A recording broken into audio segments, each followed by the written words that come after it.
Some high-level diplomacy happening in Paris today, with President Biden meeting with French President Emmanuel Macron. But the connection between the two countries goes beyond the presidential pomp. Ed O'Keefe met a quintessentially American group working to mark those little bits of shared history, and joins us from Paris with more. Ed, good morning.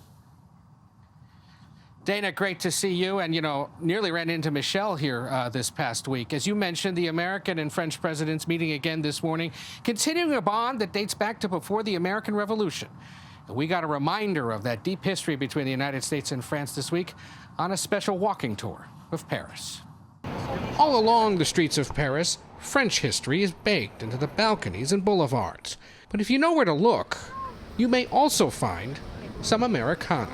There's hints of it all over the city. You just have to dive a little deeper and then you'll see, oh, that's a connection to so many parts of the States. This specific statue is Lafayette and George Washington. These are Scouts of America, Boy Scouts in Paris. Past members of their troop plotted out a 10.5-mile trail across the French capital, hitting stops of importance to Americans and the French. It's just also a really great way to bond with other scouts and with other Americans out here and, learn history. Stretching from the Trocadero to the Champs-Élysées, we walked part of the trail that runs through familiar parts of the city. Stops on the walking tour include this quarter-sized replica of the Statue of Liberty, which was gifted by France to the United States in the 1880s. And here, tucked behind weeds and wildflowers, a statue of our Francophile founding father, Ben Franklin. He was sent to France at the start of the American Revolution and was key to securing French support for the war back home. We honor him because he's what has built this massive alliance and holds these two countries together 250 years later. Other landmarks may be harder to spot, at least at first. Under signs for the home of a WeWork, just a small plaque marks what was once Thomas Jefferson's home during his time as America's second envoy to France. As you can see, the building has changed a little bit. Oh, just a little. But still, the plaque reminds us that, he used to be here.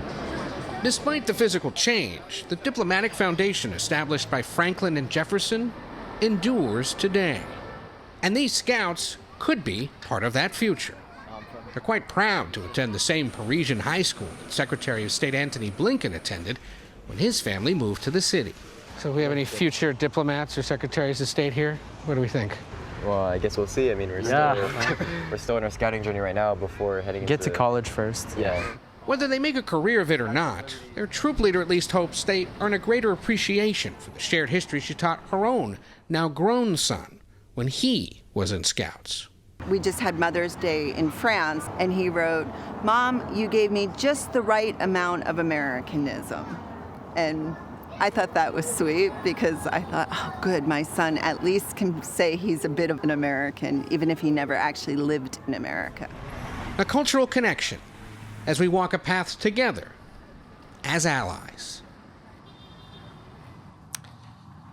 We should point out most of those landmarks were donated at one time or another by wealthy Americans, although the city of Paris was happy to have them. And we want to thank Rohan and Cyrus and Thomas and Karen, their troop leader, and their parents for giving us that special tour. Guys, it was a fun reminder that the United States and France have a thing going back quite a ways. Ed, that really cool story. And I have to say, I've really been enjoying this version of Ed O'Keefe Takes Paris. Yes, yes. Are you going to dance? I want you to dance. It fits. It's just been great. Well, thank you. And, like I said, Michelle, you could have been right here with us. You didn't have to go home. I know. We had saved a spot for you. Right? I know you've been working on some fun stuff. Great stuff, Ed. Ed and Mish Take Paris would have been a whole different experiment. But there you go. All right. Thanks very much, Ed. Appreciate it. The former president defeated in a heated election, trying to recapture the office 4 years later, setting up a rematch for the White House. Sounds familiar, maybe? Because we're not talking about 2024, but 1892. Donald Trump is trying to pull a Grover Cleveland. Cleveland is the only person ever to win 2 non-consecutive terms as president. He is the unique figure in the history of the American presidency. So why do Americans know so little about him? Scott McFarland takes us to the one community in America where Cleveland is more than just a name in a history book.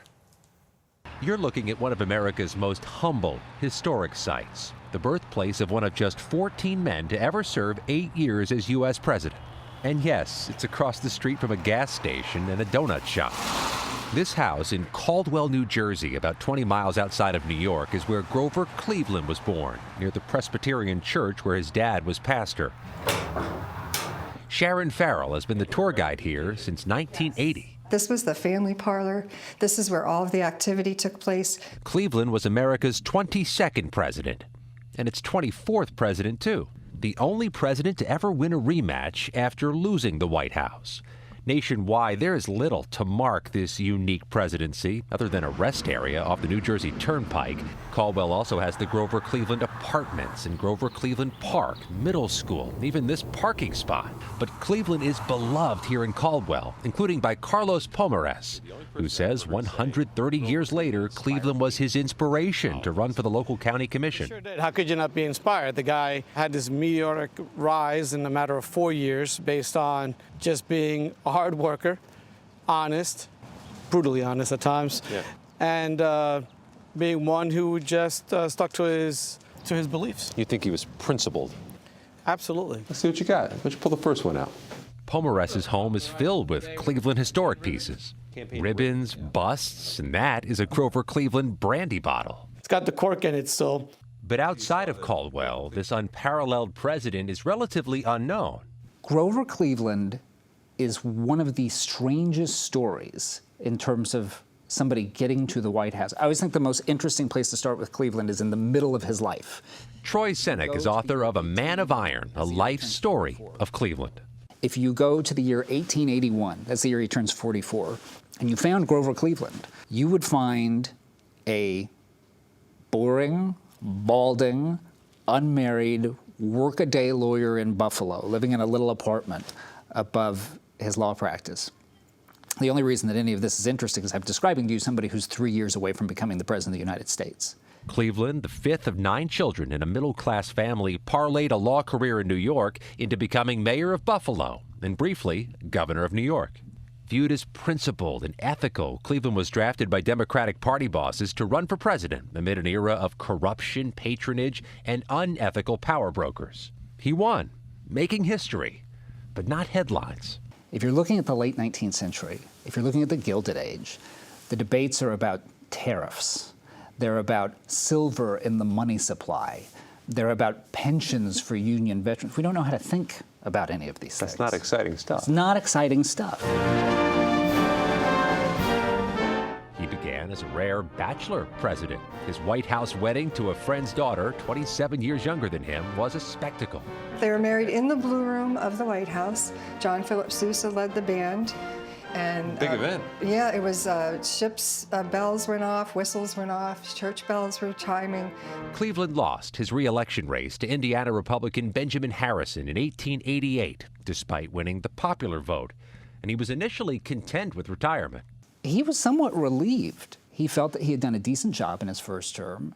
Until he was pressed by his party leaders to run again in 1892 and narrowly vanquished his old rival, Harrison, and moved back into 1600 Pennsylvania Avenue. As Donald Trump seeks to equal Cleveland's accomplishment, Seneck warns other than both being New Yorkers and disliking the press, the two men couldn't be more different. But they really occupy very different places in their parties, because you have Cleveland fighting this rearguard to keep the Democratic Party from changing. And Trump is on the opposite side of this equation. He is leading the populist insurgency in the Republican Party. So Trump's a revolutionary. Cleveland is a counter-revolutionary. Though Cleveland's new First Lady foreshadowed the comeback in the final days of her husband's first term. She tells a member of the domestic staff in the White House, make sure that you pack up everything very carefully because we want it to be just where we remember it when we come back. And the staffer assumes that they're planning some visit in the Harrison administration. Says, Mrs. Cleveland, when will that be? She said, we're coming back 4 years from today.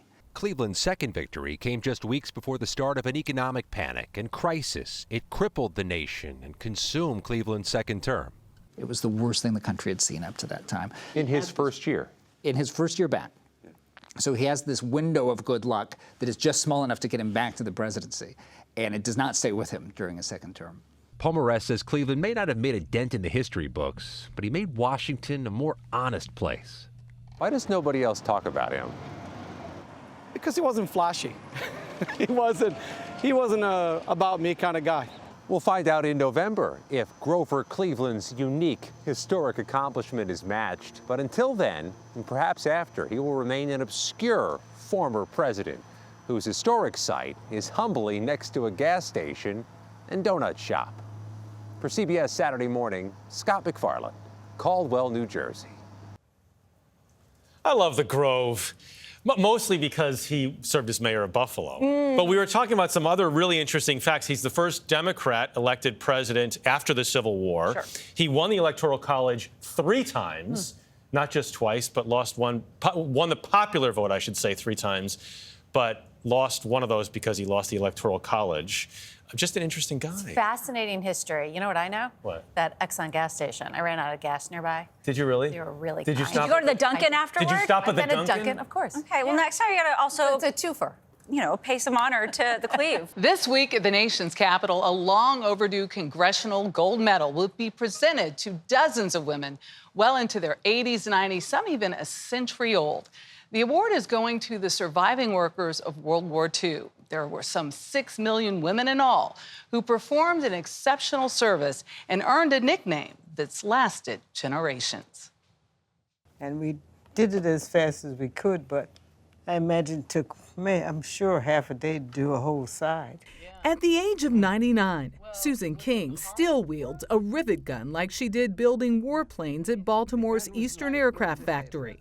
Was it hard work? No. And the gun was light, wasn't this heavy? It wasn't that heavy. This is a good That's heavy. 5 pounds. Mrs. King was 18 and among some 20 million women credentialed as defense workers, filling the jobs men left behind once drafted to fight in World War II. Tens of thousands of women are already at work in aircraft. Known as Rosie the Riveters, these can-do women were recognized through an iconic image promoting the war effort, sporting that signature red polka-dotted bandana. I'm Rosie. I was a riveter, and I worked on the wing section of an airplane. But once the war was over, while veterans received ticker-tape parades and medals, the Rosies were ignored. Only decades after the war did their service become appreciated. Why did it take this long? I think there are 2 parts to that. The first part is because they're women. Historian Gregory Cook produced and directed Invisible Warriors, a soon-to-be-released documentary shining light on those even more forgotten. I don't think white women have ever gotten their just due as Rosies for the work they did during World War II. And then we go into black women. Mrs. King is the only black woman I've met who understood her role and significance as a Rosie. Most of these women have gone to their graves, including my mother, not understanding her historic significance. Mrs. King joins a short list of surviving war workers devoting the rest of their lives to educating generations behind them, including her own daughter, Camille. Did you have to put pants on? Yeah, I'd put pants on, but prior to that time, women didn't wear pants in the streets. The Glenn L. Martin Aviation Museum in Maryland has preserved that collective memory. We were making destroyers. Along with another sacred site in Richmond, California, where 98-year-olds Marion Souze and Jean Gibson regularly hold court at the Rosie the Riveter National Historic Park, which sits on the shoreline where battleships were once made. You know, we lived in a time of history that is past, and it was a good time to live. People trusted one another, and everybody worked together to get that war over with. I mean, everybody did something. For her, it was a family effort. My 2 sisters were welders, and my mother was the spray painter. Her sister pushed to recognize the Rosies, resulting in an invitation to the White House in 2014 after then Vice President Biden got a letter from her. More recently, there is the occasional celebrity treatment, as Gene Gibson enjoyed at a Golden State Warriors game last month. But here's the takeaway. The Rosies were leaders of change. Well, it gave me a backbone, and you know there was a lot of men who still were holding back on this. They didn't want the women out of the kitchen. The one thing that I'd like to add to the change of your life is that I wasn't afraid to try new things after that. I got my pilot's license when I was in my 40s. I went to college, and I got my AA degree when I was 64. Susan King did too, using her $55 a week factory check to earn a teaching degree. Then her daughter followed in her footsteps. In my mind, I was not a factory worker. I was doing something to make money so I wouldn't have to be a maid. Yeah, there were some badass women, they were. And they were all raised to be ladies, which is a term that's fallen out of favor these days. But they were all ladies, but there were some badass women. Pure and simple. Pure and simple. Without them, of any color, where would the war effort have been? The war would have definitely taken longer to win. So when the Rosies descend on the nation's capital Wednesday, they bring with them the knowledge of their lifetime of service. We must call upon women. And a revolutionary spirit that helped make their generation great. So why is it important for you to be among those 30 women who are going to Washington, D.C. to receive that medal? I guess I've lived long enough to be black and important in America. And that's the way I put it. If I were not near 100 years old, if I were not black, if I had not done these, I would never have been gone to Washington. Yeah, the change that has occurred, some 600,000 women of color were part of the 6 million that entered the workforce after men went off to fight. And just think about that. Think about everything that they did. It's also, as they point out, and as you point out in the piece, it's the change that also sparked for women in let me go to college and get other jobs. Get my pilot's license. Yeah. The Tenement Museum in Lower Manhattan pays tribute to those often invisible citizens of America, immigrant workers who struggled through poverty to make a place for themselves in a new land, one that claimed to welcome outsiders but offered many obstacles along the way. A new exhibit explores the identities of those left out and left behind and why it's relevant today. So this was an actual tenement. This building, was a tenement from 1863 to 1935. People lived here. Just imagine. Oh, these are narrow. Stepping back in time. There was no light in this hallway originally. Seeing how the other half lived a century and a half ago. And there are 20 families that live in the building. People struggling to eke out an existence in cramped quarters with poor ventilation and no indoor plumbing. Between 1940 and 1960, over 1 million Puerto Ricans coming to New York. For 35 years, New York's Tenement Museum has tried to preserve the history of the immigrant. Poor, anonymous, newly minted citizens searching for a better life, often serving the needs of Manhattan's rich and famous. Here we see Joseph P. Moore. Kat Lloyd is curator. He's a waiter. He was an Irish immigrant who lived in this building, 97 Orchard Street. Since its founding, only those who actually lived in this building, like the Irish Joseph Moore, were given the museum treatment until patrons noticed something else. Visitors looking at this record started to ask about the Joseph Moore listed directly above and ask questions about the racial designation that we see next to his name. People wanted to know, right, what were the experiences of Irish immigrants and Black New Yorkers? Those questions sparked a new exhibit on that other Joseph Moore, one that Mellon graduate fellow Marquise Taylor was hired to investigate. So Joseph Moore was an African-American man that was born in Belvedere, New Jersey in 1838. And he decided to come to New York in 1857. And he was a man who worked as a waiter. He also worked as a coachman because work for Black men during that time was seasonal. And he decided to establish a home at 17 Lawrence Street with his wife, Rachel Moore. But the Moores, who were Catholic too, weren't the only Black people living in tenements in Lower Manhattan back then. In the process of research, we looked at our own archive.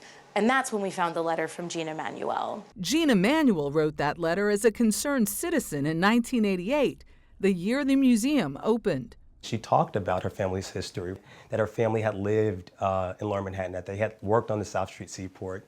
And so she asked the museum when we were founding it to please, please, please include the stories of Black New Yorkers, particularly living in tenement apartments in Lower Manhattan.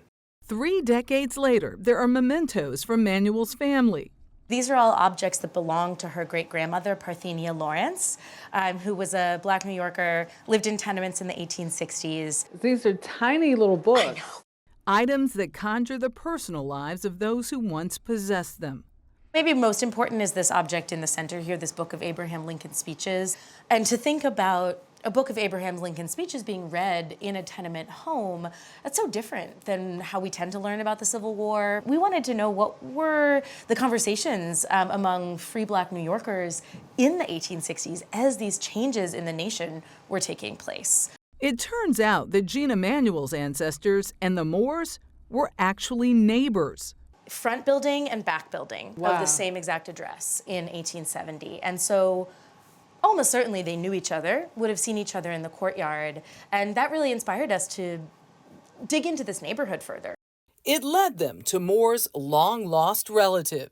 Nothing ever pinpointed to New York City until I went to the Tenement Museum, and once they showed me all of their research, it kind of like started all clicking. Ashley Pinkowski had been hitting dead ends while tracing her family tree.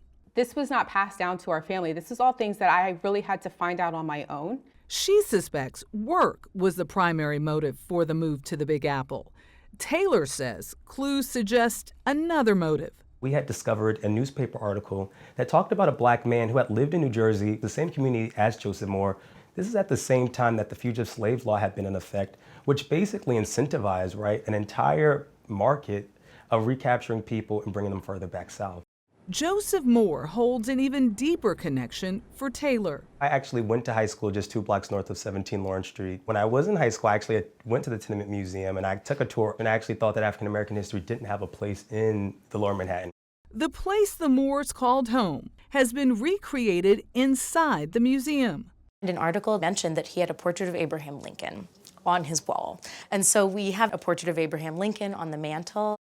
A 2-room flat that the census shows was occupied by the couple, their daughter, and 2 other people. An Irish woman named Rose Brown, and then Rose's 14-year-old son, Louis, who is one of the many New Yorkers who has a Black father and an Irish immigrant mother. So they probably sleep in the kitchen space, actually, right? They would have mattresses here in the closet that they would pull out at night.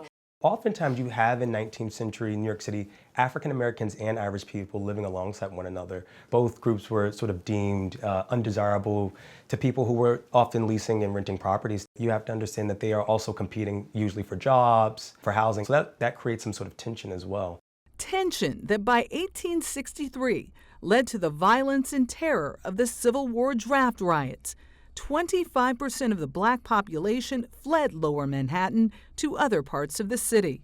This article talks about a white proprietor in Lower Manhattan who actually laid off his Black staff, right, because of the fear of mob violence during this time. It's a fuller picture of a time nearly erased by the physical progress of a new century, a history now open to everyone. And that's what I love about the museum, is that visitors asking questions inspires us, right? We do new research, we create new tours, and that it's this dynamic that keeps things really fresh. And the museum just brings so much to life, the context of the people living in that era.